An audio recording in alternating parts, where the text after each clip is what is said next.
Pagising sa umaga, numero agad ang nakikita. Mga sukat sa paligid, timbang at marami pang iba. Kung hindi sapat ang iyong nalalaman, sumama na at kayo'y aming tuturuan. Maging matalino, sa problema ay may sagot ako. Maging matalino, alamin natin ang numero. Ang buhay ay masasaya kung sasabay sa aming kanta. Tayo ay maging matalino.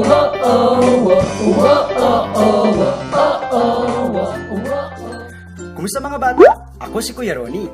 Ngayong araw, dadalhin ko kayo sa isang kaharian. Halika, samahan niyo ko. Ito ang kwento, Matalino! Noong unang panahon, sa masayang kaharian ng Matzenia, naninirahan ang tatlong matalik na magkakaibigan na sina Dora, Ana at Woody. Labis ang pagmamahal nila para sa bawat isa.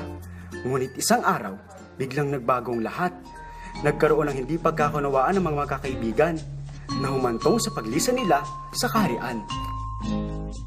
Magandang hapon mga manok.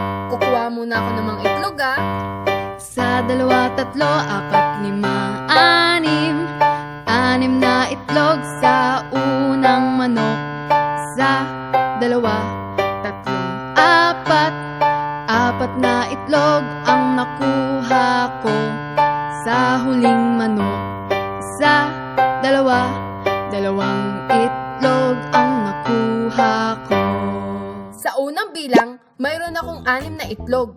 Sa pangalawa naman ay 4 na itlog. Para malaman natin ang dami ng itlog, gagamit tayo ng addition. Ibig sabihin, 6 plus 4 is equal 10. Mayroon pa akong 2 itlog. Idadagdag natin sa 10 na may kabuang 12 itlog. Maraming salamat mga kaibigang manok. Oh, Dora, buti na rin ka. Pabili ako ng 5 pirasong itlog. Sige po, Aling Emma. 1, 2, 3, 4, 5. Ito po, Aling Emma. Salamat, Dora. Salamat din po.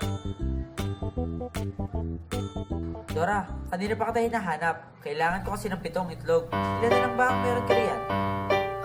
Si Dora ay may bagay na bilog. Ito ay masustansya kung tawagin ay itlog. Kung sa pagbabawas siya ay nahihirapan, halina kayo at atin siyang tulungan. Bawas, bawas, bawas, yan lang ang kailangan mo.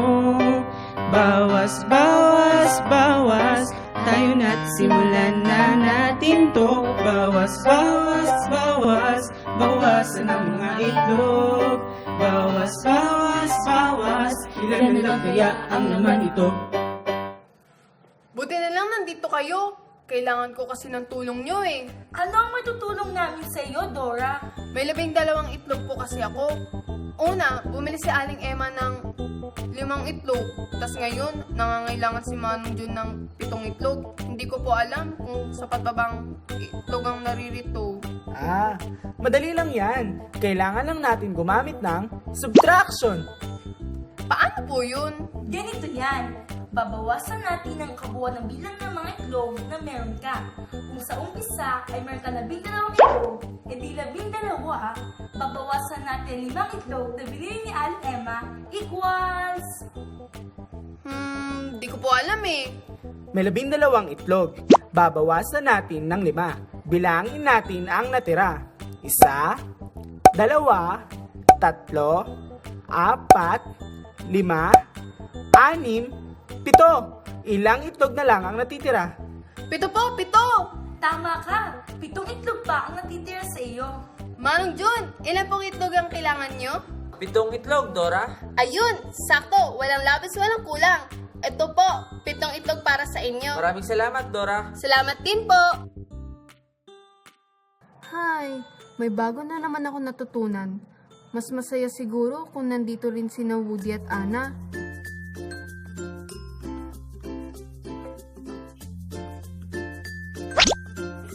Kasi po, parang gusto ko po talaga siya kasi po yung addition, multiplication, para pong na-challenge lang po talaga. Namimiss ko na sina Ana at Dora. Ano kayang pwede kong ibigay para maging okay na kami? Ah! Alam ko na! Bibigyan ko na lang sila ng candies. Ang ganda naman dito. Hello, Woody! Welcome sa Candy Factory! Hello po! Woody, may tutulong ba ako sa'yo? Gusto ko po sanang bilhan ng mga candies ang mga kaibigan ko. O sige, halika! Woody, sa isang basket ay mayroong tig-5 candies. Kung bibili ako ng 4 na basket na may tig-5 candies, ilan kaya ang may bibigay kong candies kay Ana at Dora? Tayo na't mag-multiply, paramihin ang mga bagay, kung ito ay hahatiin.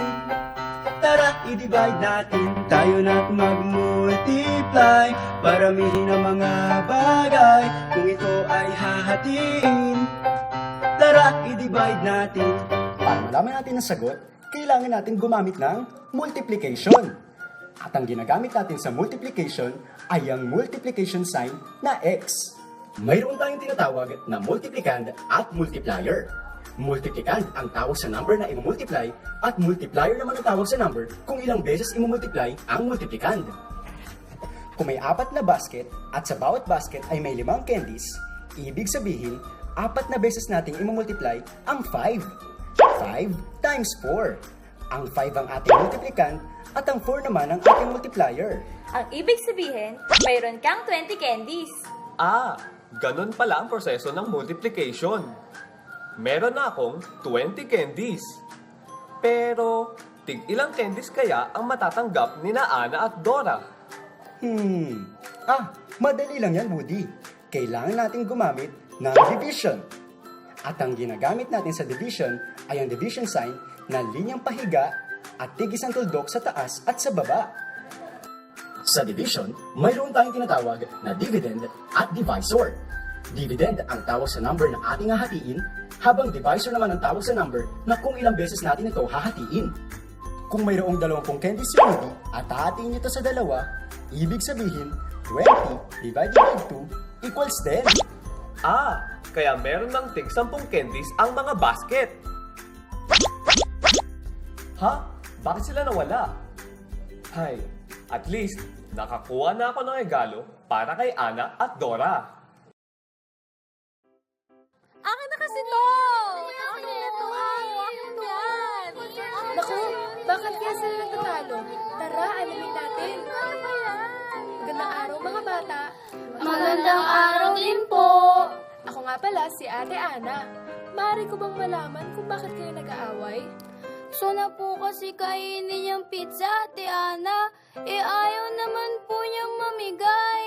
Alam nyo ba na masama ang maging madamot? Bakit naman ayaw mo silang bigyan? Baka po kasi maubusan lang nila ako eh. Magkakapatid ba kayo? Opo. Oh, ayun naman pala eh. Dapat nagbibigayan kayo. Kasi, ayun. Dapat makagawa ko ng paraan para hindi sila mag-agawan at mag-away-away. Paano kaya? Aha, alam ko na!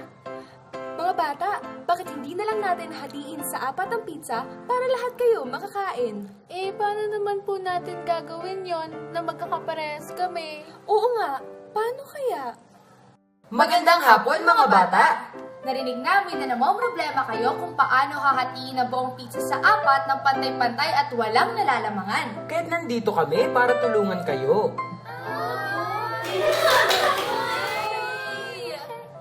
Pero bago natin hatiin ang buong pizza, ay alam nyo ba kung paghahating ating gagawin ay tinatawag na hating bilang o fraction sa English?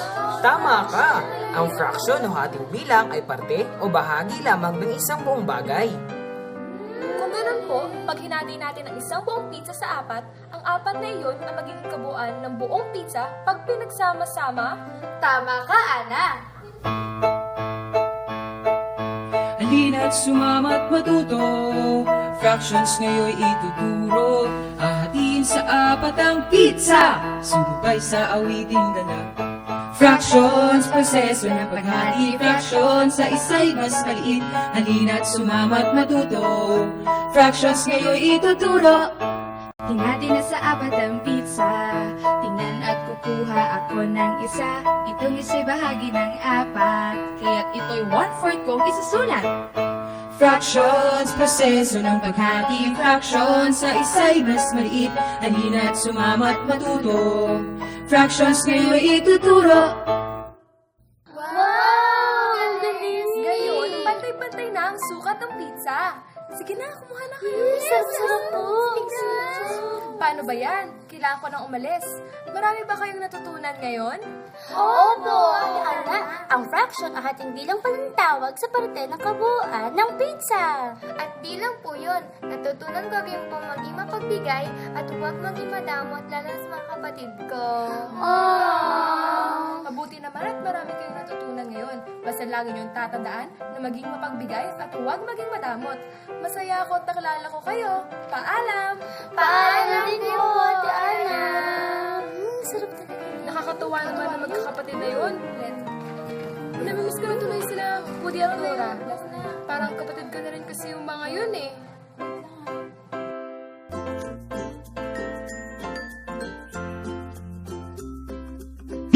Kasi po, pag inaantok po ako, tapos nag-question po yung mami ko ng mat, natatanggal po yung antok ko.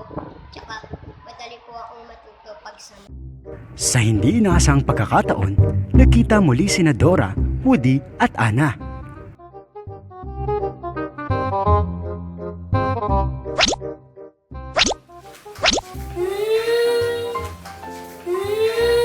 Ano yun?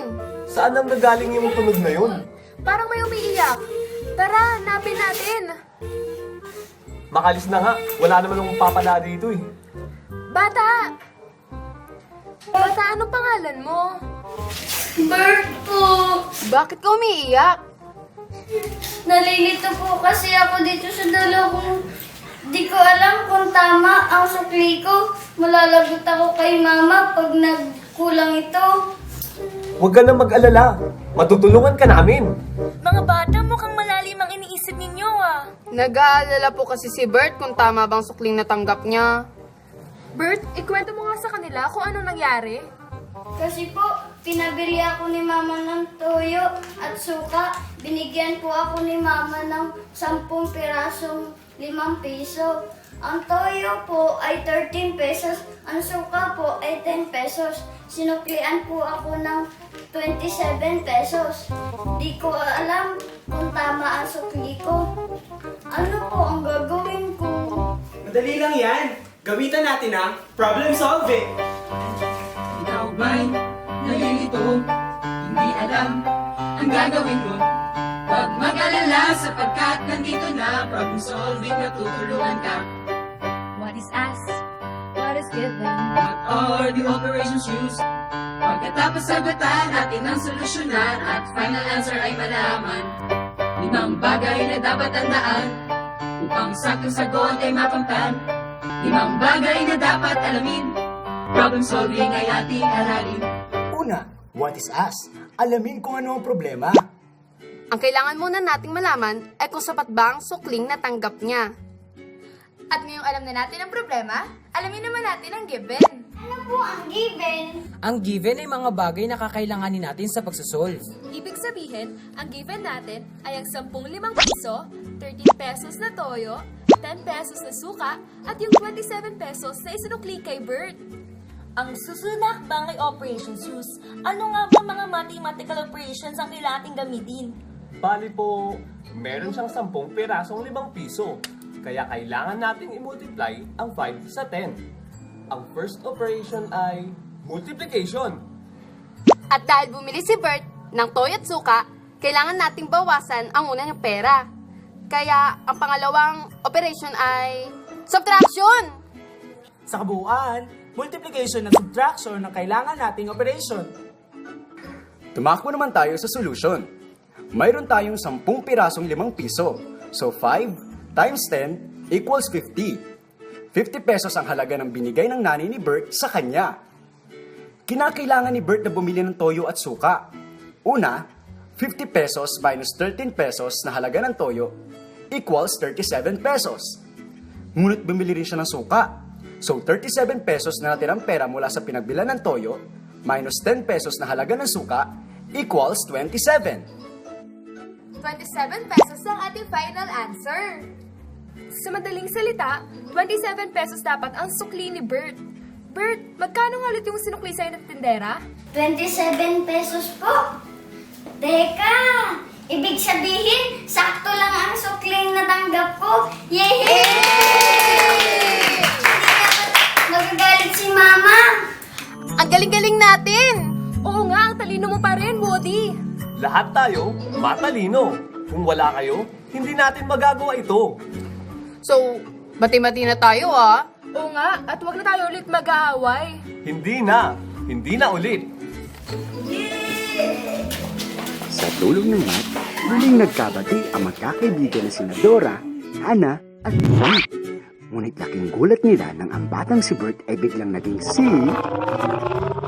Ang mahal na haring matatag! Sinubok ng tadhana ang inyong pagkakaibigan.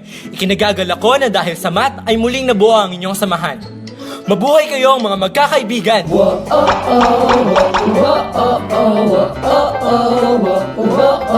Pagising sa umaga, numero agad ang nakikita. Mga sukat sa paligid, timbang at marami pang iba. Kung hindi sapat ang iyong nalalaman, sumama na at kayo'y aming tuturuan. Addition, simbolong may linyang patayo at pahiga, pagdadagdag sa mga bagay sa madaling salita. Maging matalino, sa problema ay may sagot ako. Maging matalino, alamin natin ang numero. Ang buhay ay masasaya kung sasabay sa aming kanta. Tayo ay maging matalino. Oh oh oh oh oh oh oh oh oh. Subtraction. Linyang pahiga ang simbolo niya. Kabaliktaran ng addition, sa mga bagay, magbabawas ka. Ang matematika ay di naman siya gaano kahirap. Sa pagbibilang ay wala nang masasarap. Kung hindi pa rin sapat ang nalalaman, sumama na at kayo'y aming tutulungan. Kung nais maging pantay mga bagay-bagay, fractions ang gamitin upang iyong maging gabay. Talino, sa problema ay may sagot ako. Maging matalino, alamin natin ang numero. Ang buhay ay masasaya kung sasabay sa aming kanta. Tayo ay maging matalino. Ibang paraan, dito ay matututunan. Iba't ibang problema, lahat ay masasagutan. Maging matalino. Multiplication. X ang simbolong ginagamit ito. Pagpaparami ang kanyang gamit. Huwag kang malilito. Division, linyang pahiga, tundok sa taas at baba. Paghahati sa mga bagay ang gamit nito. Ay masasaya kung sasabay sa aming kanta. Tayo ay maging matalino. Oh oh oh oh oh oh. Hindi na makatapos sa isa nating edisyon. Ngunit hindi matatapos ang pagbibigay aral namin sa inyo. Sana marami kayong natutunan ngayong araw. Hindi lang aral sa math, kundi aral tungkol sa pagkakaibigan. magkaibigan. Muli ninyo kaming samahan sa susunod na edisyon dahil naniniwala kami sa Mat, lahat may kwento, lahat matalino. Hanggang sa susunod, paalam!